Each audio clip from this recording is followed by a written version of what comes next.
É? Eu espero vocês. Olá, eu sou Nando Schweitzer, ator do espetáculo Somente Tu e Eu. Muita gente pergunta por que esse nome Somente Tu e Eu? Eu sou o ator Guilherme Long e participo da montagem de Somente Tu e Eu. O espetáculo tem esse nome por causa dos dois personagens. O meu personagem Romã e o personagem do Nando, Xavier. São dois personagens, Somente Tu e Eu, que se encontram em um trem que está indo da Galícia para o caminho de Santiago de Compostela. O grande quê do espetáculo é que o Romã, que é o personagem do Guilherme, ele é um seminarista baiano que vai fazer o caminho de Santiago.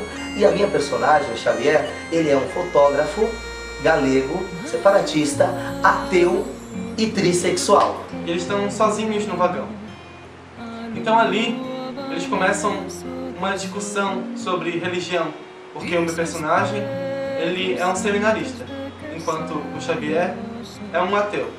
E ali eles põem as suas convicções em contradição, cada um com o seu ponto diferente, e tem um final surpreendente que nem eu conheço ainda. Bem, não vou falar mais nada, é melhor esperar vocês no teatro. Na nossa estreia vai ser muito legal, ó, vai acontecer muita coisa. Tudo que você não está imaginando vai acontecer e Somente Tu e Eu. Esperamos vocês.